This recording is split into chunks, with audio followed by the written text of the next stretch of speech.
요즘 들녘에 나가보면은 원연한 가을임을 느낄 수가 있습니다. 이제 단풍이 들고, 그리고 조금 있으면은 이제 낙엽이 떨어지고 이제 겨울이 오게 됩니다. 이 들판을 보게 되면은 곡식들이 아주 노랗게 있고 수수한 것도 많이 보이게 되죠. 인생에서도 또 인생의 가을이 있고 인생의 겨울이 있고 봄이 있고 여름이 있습니다. 국화꽃이 하나 피기까지 봄에 싹이 나서 오랜 여름, 가을 거쳐서 이제 꽃이 조금씩 피우기 시작합니다. 화려하고 아름답고 그다음에 보기 좋고 아름다운 향기도 내기도 합니다. 그러다가 이제 꽃이 지고 그러면 또 겨울이 오게 되죠. 인생에 있어서도 이렇게 봄, 여름, 가을이 있습니다. 지금 나는 어디 와 있는가 볼 때 대부분 난 가을 정도에 와 있지 않는가. 인생의 가을. 그래서 어렸을 때는 해 뜨는 게 더 이렇게 좋아하기도 합니다. 태양이 이렇게 떠오르는 걸. 근데 연세들이 들게 되면은 이 해가 지는 일몰이라든가 낙조, 그리고 해넘이를 좋아하게 되고 달을 좋아하게 되는 것 같아요. 해보다는 달을 좋아합니다. 그리고 연세가 많아지면 꽃을 좋아하십니다. 그리고 자연을 좋아합니다. 가만히 생각해 보니까 우리도 이제 인생의 겨울이 되어서 자연으로 돌아가고 싶은 마음이 생기고 또 좀 화려한 것들을 추억하면서 옛날을 그리워하기도 하고 본향을 그리워하기도 하고. 그래서 연세가 많이 드신 분들은 대부분 이렇게 타지에 살다가 고향 쪽으로 많이 가요. 거기 보면 좀 안심이 되고 안정이 되고 그러죠. 모든 것들은 종말이 있습니다. 우리의 사람도 어디서 나서 인생의 120년 되면은 이 세상을 떠나게 됩니다. 별세라고 해요. 별세. 이 세상과 이별하고 다른 세상으로 갑니다. 우리는 하나님 나라라고 믿고 천국에 대한 소망을 가지고 살게 되죠. 그런데 인생이라고 하는 것은 그것으로 끝나는 게 아닙니다. 거기는 심판이 있고 이 심판에 있어서는 잘하고 못하고 구원받고 구원받지 못하고 이런 것이 갈려지게 되어 있죠. 그렇기 때문에 우리가 사는 인생이 별거 아닌 것 같지만 굉장히 순간순간 소중합니다. 예수 그리스도를 믿기만 하면은 예수의 이름을 부르기만 하면은 구원을 얻습니다. 그런데 동시에 기본 구원은 받지만 하나님 나라에 가서 상급, 면류관 그리고 거기에 상응한 차이가 있는 대가를 받게 되어진다고 성경은 말하고 있습니다. 그래서 우리가 보통 기본 구원과 상급 구원을 잘 구분해야 됩니다. 이미 여러 번 말씀드렸죠. 이스라엘 백성들이 홍해를 건넜어요. 다시 홍해를 건너갈 수가 없습니다. 구원을 받는 것은 예수 이름만 부르기만 하면 구원을. 주 예수를 믿으라. 그럼 내가 구원을 얻을 것이다. 우리 예수 믿는 사람들은 지옥 갈까, 구원받지 못할까, 그거 걱정할 건 없어요. 왜? 이미 예수를 주라 고백하고 믿기 때문에. 그런데 이제 우리가 문제가 되는 것은 하나님 나라에서 얼마나 많은 면류관을 받고 하나님 보시기에 우리가 기쁘고 즐겁게 온전히 영접할 수 있는가, 그 이 삶 속에서 얼마나 많은 주의 말씀대로 행하고 살아갔는가라는 것이 소중하기 때문에 예수 믿는 사람들의 삶이 그만큼 중요해요. 우리는 성경 읽을 때 때로는 혼돈할 경우가 있습니다. 주여 주여 하는 자마다 다 구원을 받을 것이 아니라 그 말씀대로 행하는 자야 구원을 받는다, 그런 말씀도 있어요. 믿음으로 말미암아 구원을 받는다는 말이 사도 바울은 계속 얘기지만 야고보 같은 믿음으로 만 구원을 마신 행함으로 구원을 받는다라고 얘기합니다. 그럼 우리는 이렇게 생각할 경우가 있어요. 내가 예수를 믿고 신앙생활 하는데 내 행실이 좀 잘못된 것도 많고 죄도 많이 졌어.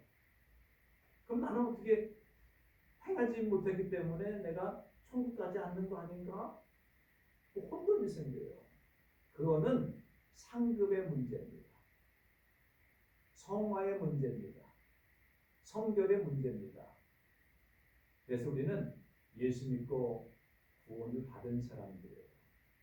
그럼 구원을 받은 사람이 어떻게 되냐? 이제 상급을 이루어 나가고 조그만 것 하나 소자에게 냉수한 것을 대접한 것이 주님을 대접한 것이라고 했습니다.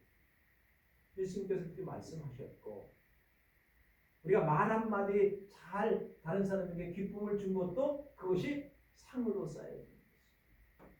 그렇기 때문에 예수 믿는 것이 소중하지만 믿는 자들의 삶이 소중하다. 순간순간.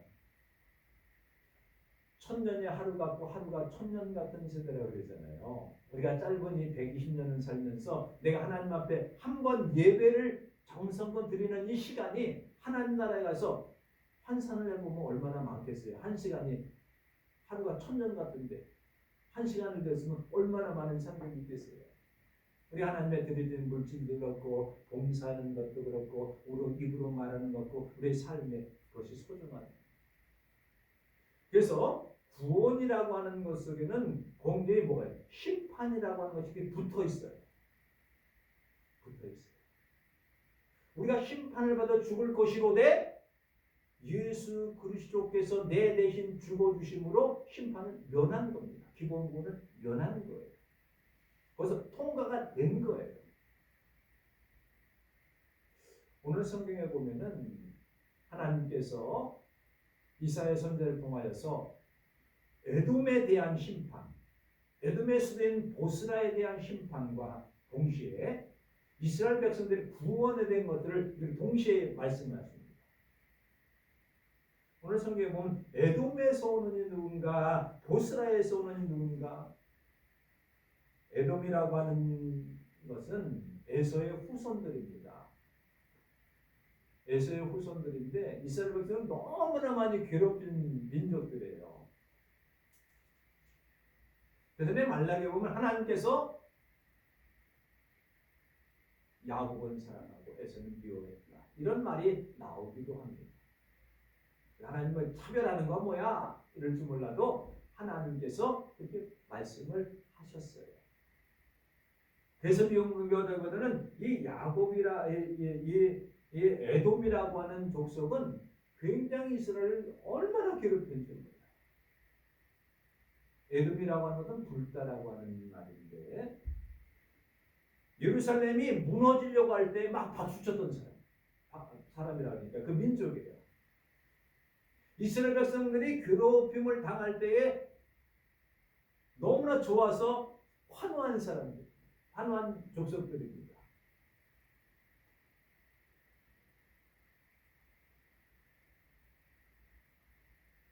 이제 출애굽을 할 때에 이집트에서 나와서 가나안 땅에 가는데 가다가 거기 에돔이라는 곳을 지나가는데 통과 못한다. 이제 못 지나가. 그렇게 이스라엘은 박해한 사람, 박해한 민족입니다. 이 에돔 족속들. 그래서 이스라엘과 에돔과의 관계는 굉장히 껄끄러운 관계. 처음부터 그랬죠. 시작부터 그랬어요. 껄끄러운 관계.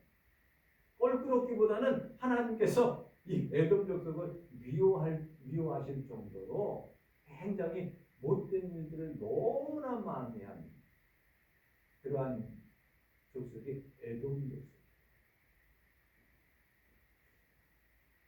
그래서 34장 이사야 34장에 보면 여호와의 칼이 에돔을 진멸할 것이다라고 하는 말씀하시면서 여호와의 시장이 보스라에 있고 이런 말씀이 나오면서 하나님께서 보복하시는 하나님입니다.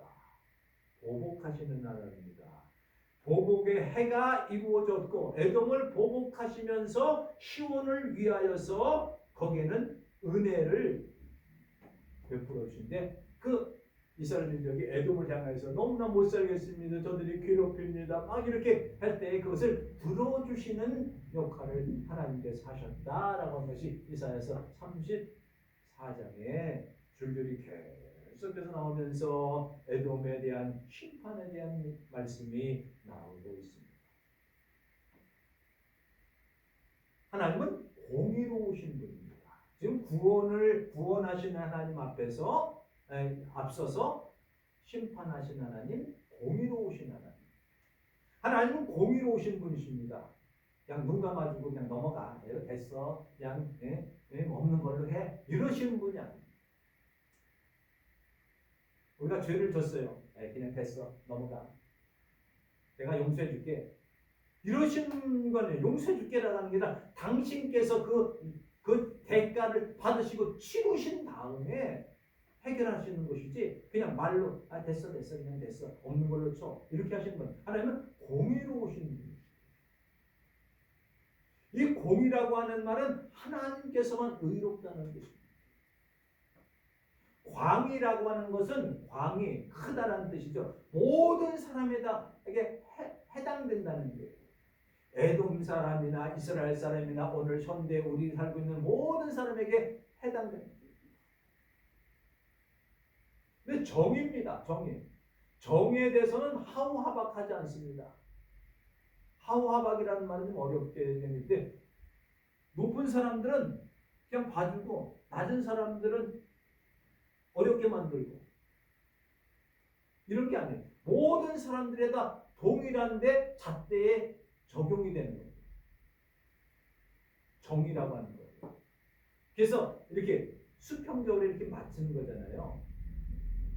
누구나 다 고아를 막론하고 근데 요새 보면은 뭐 조금 잘못한 서민들은 벌을 많이 받고 권력이 많은 사람들은 뭐 어마어마해도 그냥 넘어가고 막 이러잖아요. 그럼 형량도 적고 좀 신기하다 이런 얘기들은 이건 정의가 아닙니다. 정의가. 법 앞에서 모든 사람들이 다 똑같이 취급을 받아요.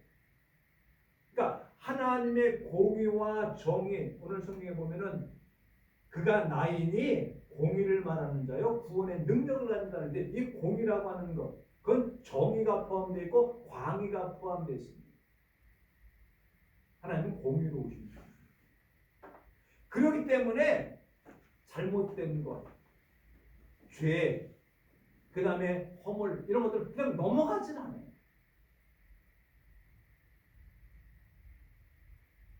그것을 해결하기 위해서 우리가 보통 십자가라고 하는 것은 공의와 사랑이 동시에 나타나는 거예요. 그 속에 십자가 속에는 공의가 있고 사랑이 있는 거예요. 법은요 공의밖에 없어요. 사랑이 없어요. 근데 너무 사랑만 강조하다 보면 공의를 우습게 여길 수가 있어요. 이게 동시에 같이 나타난 사건이 십자가의 사건. 그래서 예수님께서 당신께서 십자가에 달리신 거예요. 나를 구원하시기 위해서. 그러니까 심판과 공의와 사랑과 자비와 은혜가 이게 떨어뜨려진 게 아니에요. 이렇게 한 가운데 엮여져 있는 겁니다. 하나에 하나. 하나님께서 이 에돔을 심판하시는데, 에돔이라고 하는 것은 아까 이제 하나님이 대적하고 이스라엘 백성을 괴롭히고 하나님께서 미워하시고 이런 것들을 그냥 넘기실 수가 없어서 그 악행을 어떻게 되면 이 당시 보스라고 하는 것은 이제 포도가 생산이 되어서 포도주를 만드는 그 과정 속에서 나오는 거잖아요. 포도를 집어넣고 거기에 막 밟잖아요. 그럼 그 포도송이가 깨지면서 불결물 들면서 이게 튀어요. 튀어서 옷에 막 묻어요. 이런 것처럼 오늘 성경에 보니까 하나님의 분, 하나님의 노, 하나님의 정의, 하나님께서 분노하시는 것, 하나님께서 노하시는 것, 이런 것들을 밟으시는데 마치 에돔과 보스라의 포도를 밟을 때에 막 튀는 것처럼 저들을 부숴버리고 그 선열이 낭자하게 되어진 이런 모습들.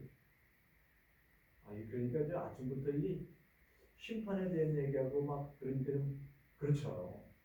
근데 동시에 이런 것도 우리가 좀 마음에 들 줄 알아야 돼요. 우리 예수 믿는 사람들은 하나님을 너무나 안 두려워하는 것 같아. 왜요? 사랑의 하나님, 용서의 하나님, 이것만 자꾸만 얘기하니까 하나님 무서운 줄 몰라. 가만히 보면요, 하나님이 얼마나 무서운 분이십니까? 네? 너 어떤 것을 강조했는데 좀 다릅니다만은 이걸 동시에, 그러니까 하나님을 좀 두려워할 줄 알아요. 항상 무슨 일하는 게 하나님께서 나를 지켜보고 있다라고 이렇게 생각을 해야지, 그런 믿음을 가져야지. 이거는 하나님 눈 감아 주실 거야, 봐주실 거야. 이 정도까지는 뭐 다른 사람 다 그렇게 하는데 뭐 내가 조금 잘못했다고 뭐 하나님께서 나한테 뭐라 그러실까? 그래서 우리는 늘 하나님 앞에서 그리스도 안에서 사는 삶을 살아야 되는 거죠. 사람을 대할 때도 주님을 대하듯, 어린아이를 대할 때도 주님을 대하듯, 구걸하는 사람이 오신다 할지라도 주님을 대하듯, 그러니까 하나님을 두려워하는 마음을 가지면은 말 한마디, 생각하는 거, 행동하는 것이 좀 조심스럽잖아요. 하나님을 보고 계시구나. 내가 다른 사람 아무도 보지 않는다 해도 하나님 앞에서 내가 서 있구나. 사람들은 내가 천한 일을 해요. 이거 다른 사람 다 몰라줘도 우리 하나님은 이거 알아주시고 계시겠지? 너무나 감사하지? 그러면은요, 사람이 보든지 안 보든지 간에 하나님 앞에서 하는 거니까, 내가 하나님에 헌신하는 것도 마찬가지고 생각하는 것도 마찬가지고, 이것이 하늘나라의 상도보다 차곡차곡 쌓이겠구나, 칭찬하시겠구나, 하나님이 기뻐하시겠구나, 내 마음이 기쁘잖아. 우리가 다른 사람한테 보여주려고 신앙생활하는 겁니까? 아니지 않습니까? 그래서 원수 갚는 날. 그래서 하나님은 나의 대적이 하나님의 대적이 아니에요. 이건 하나님께서 판단하는 거예요. 그리고 모든 보복하고 심판하고 이런 건 우리가 할 자격이 없어요. 우리는 하나님 앞에 보복하고 하나님께서 그런 것들을 하나님께 맡기시는, 하나님께서 하시는 일이에요. 내가 대항하고 싸워서 그러나 내가 복수를 하고 이런 게 없어요. 우리 예수님은 복수를 하는 게 없어요. 얻어맞으면은 그냥 얻어맞고 하나님께서 갚아주시는 거예요. 속상하니 억울한 일을 당했어. 그럼 그것으로 그냥 억울한 일을 당하고 있어요. 그럼 하나님께서 갚아주시고 나에게 더 좋은 것으로, 너 참 그걸 어떻게 참았니? 그 어려움을 어떻게 견뎠어? 너 신앙이 너무나도 이쁘다. 내가 위로해주고 더 많은 것을 줄게. 이게 하나님의 신종하는 거예요. 하나님 그렇게 해줄 줄 믿죠? 아멘들 안 하시네. 그래요. 우리가 사람 보고 신앙생활하는 게 아니에요. 거칠애로 하는 것도 아니에요. 이 심판에는 하나님께서 아주 하나님 백성 아니면 그냥 쓸어버리면 끝이에요. 하나님의 제일 골칫덩어리가 뭡니까? 하나님의 자녀들이 제일 골칫덩어리. 가정에서도 마찬가지예요. 누가 제일 골칫덩어리? 다른 애들 막 이거 아무 상관없어요. 내 자식이 골칫덩어리. 교회에서도 마찬가지예요. 다른 성도들이 어쩌고 저쩌고 해도 가장 신경 쓰고 가장 생각하는 게 성도들이에요. 다른 건 뭐 신경 쓸 게 없어. 운동회 가보세요. 체육복 입고 그냥 수백 명이 뛰어다녀도 자기 손주 새끼만 보잖아요. 내 손주 새끼 어딨나. 거기에 관심 있는 거예요. 다른 애들 넘어지면 넘어진다. 달리기도 넘어지면 넘어졌다. 이렇게 생각하지. 자기 손주가 넘어져 봐요. 얼른 뛰어가가지고 어디 다치지 않았니만 이러지 않습니까? 하나님도 그러셔요. 하나님의 자녀들에 대한 것은 얼마나 다른 사람이 괴롭히잖아요. 하나님 가만히 안 계셔요. 내 자식, 내 손주에게 어렵게 하고 힘들게 하고 막 얻어맞고 다니면 부모가 가만히 있겠어요? 우리 하나님께서 그와 같이. 그러니까 이스라엘이 너무나도 괴로워요. 가나안 땅을 가는데 막아서 했죠. 괴롭히죠. 막 이러니까 하나님이 너무 힘드네요. 그러니까 그게 뭐냐면 신원한다는 뜻이에요. 신원. 한국말 너무나 어렵지 않습니까?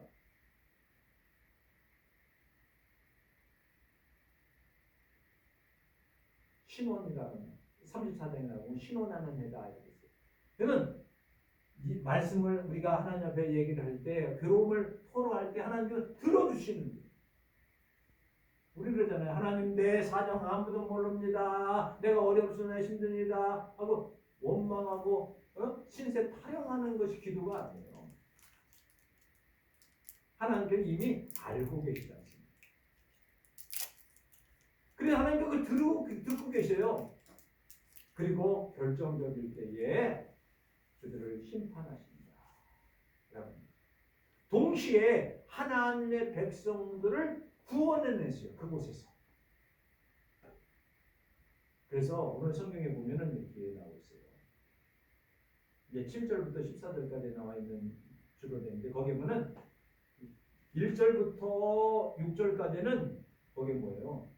공의, 노함, 분함, 선열이 가득하고 피가 튀고 내 분이 하고 내가 발로 밟았다는 뜻도 나오고 내 분함으로 말미암아 저들을 취하게 하고 저들이 선열이 땅에 쏟아지게 돼. 얼마나 겁납니까? 그냥 밟아가지고 그냥 끝냈다는 거예요. 애들 말로 그냥 끝장을 내버렸다는 거예요.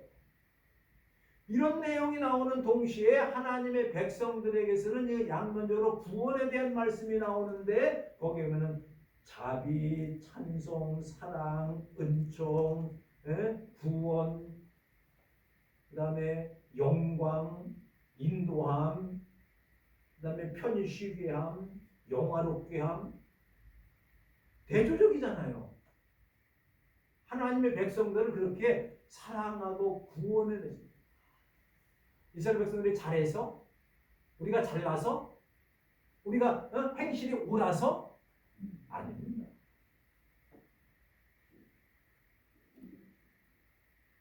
주의 성령을 근심하게 했다고 그래요. 이스라엘 백성들이. 또 대적같이 놀기도 했어요. 하나님을 배반하기도 했어요. 그럼에도 불구하고 하나님께서 사랑으로, 자비로. 왜? 제 새끼이기 때문에. 제 자식이기 때문에. 아니 뭘 그렇게 대단하다고 우리가 뭘 그렇게 대단합니까? 단 사람에게 그렇게 잘난 거 먹고 대단한 게 먹고 뭐 가진 게 뭐가 있습니까? 뭐 이렇게 뛰어납니까? 아니에요. 교회 안 다니는 사람 이방 사람들과 크게 다를 바 없어요. 생각하는 것도 그렇고 노는 것도 보면 또 그렇게 놀고 어쩌면은 안 믿는 사람도 착하게 놀고 선하게 놀고 더 멋지게 놀 수도 있어요. 그러나 그게 문제가 아니에요. 오늘 성경 보니까 그들은 내 백성이다라는 거예요. 하나님의 자녀들이라고 하는 거예요. 하나님의 새끼들이라고 하는 거예요. 하나님의 양떼들이라고 하는 거예요.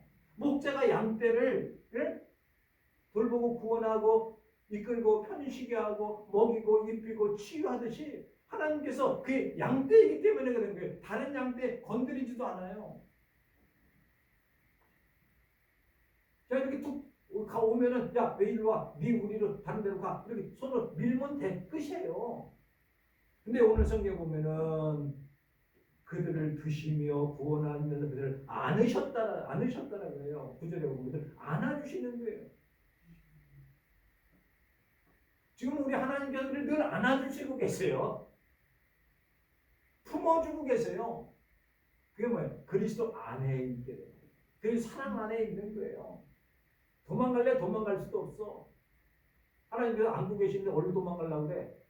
도망갔다가도 다시 이 품으로 오게끔 되어 있어요.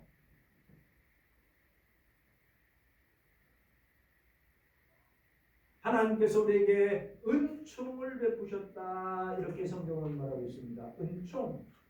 우리에게 또 다른 말로 은혜를 베푸셨다. 은총을 베푸셨다. 동시에 우리에게 은사를 허락하시고 은공을 이루시며 어떠한 어려운 가운데서 있을 때도 우리를 긍휼히 여기셨다라고 하는 말이 오늘 성경입니다. 긍휼히 여기셨다.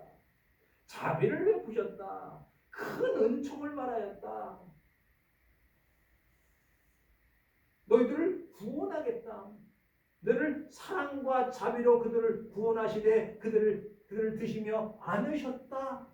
라고 9절에 말씀하고 있고, 그러면서 예를 하나 듭니다.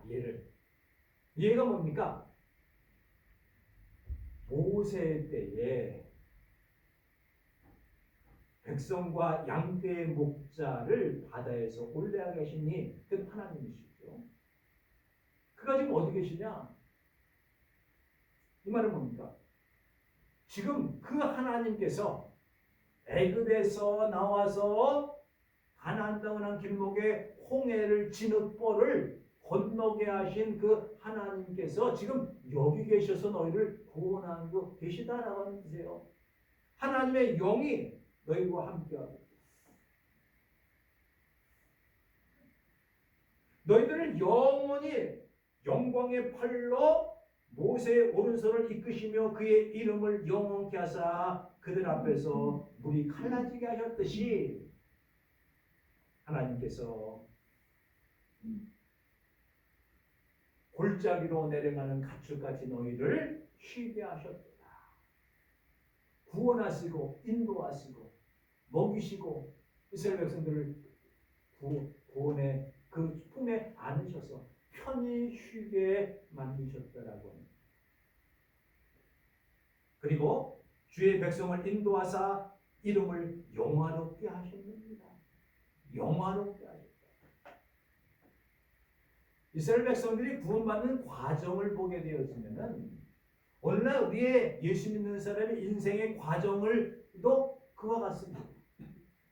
때로는 살아나가면서 대적도 만나고 어려움도 하고 고통도 당하고 실망도 하고 좌절도 하고 상처도 받고 막 어려워요. 하나님 너무나도 어렵습니다. 힘듭니다. 내 힘으로 견뎌낼 수 없습니다. 이 세상은 정말로 홍해와 같아서 내 힘으로는 도저히 갈 수가 없습니다. 라고 할 때에 하나님께서 등불을 비춰주시고 그리고 갈 길을 말씀해 주시고 우리를 위로하시고 격려하시고 야 걱정 말아라. 그거는 내가 다 해결해 주마.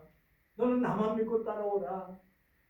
우리를 인도해서 종말에 인생의 종말에 갈 때까지 영화롭게 하고 구원해내셔서 반드시 하나님의 백성으로서 온전히 이끌어내시는 하나님의 놀라운 사랑과 은혜. 그것은 그 중심에는 어디냐? 예수 그리스도의 십자가를 통하여서 우리의 고난에 동참해 주시고 하나의 공동체입니다. 한 가족들이에요. 교회도 공동체고 신앙의 공동체고 유기적 공동체입니다. 서로 연결되어 있습니다. 그 중심에는 예수 그리스도가 교회의 머리가 되십니다. 그분께서 우리의 모든 잘못과 허물과 다 용서하시고 특별히 우리를 어렵게 하고 힘들게 하는 그 악한 세력들을 다 물리쳐주시고 보호해주시고 우리에게는 하나님 구원을 받을 뿐만 아니라 하나님께서 큰 상급이 뭡니까? 하나님의 영광 그리고 쉼 그리고 사랑 하나님의 자비하심을 느끼면서 내가 인생의 어려움과 고통 속에서 산다 할지라도 하나님께서 반드시 하나님의 자녀인 나를 구원하실 뿐만 아니라 하나님 앞에 설 때에 착하고 충성된 종아 내가 작은 일에 충성하여서 내가 많은 것으로 맡기리니 내 즐거움에 참여할지어다.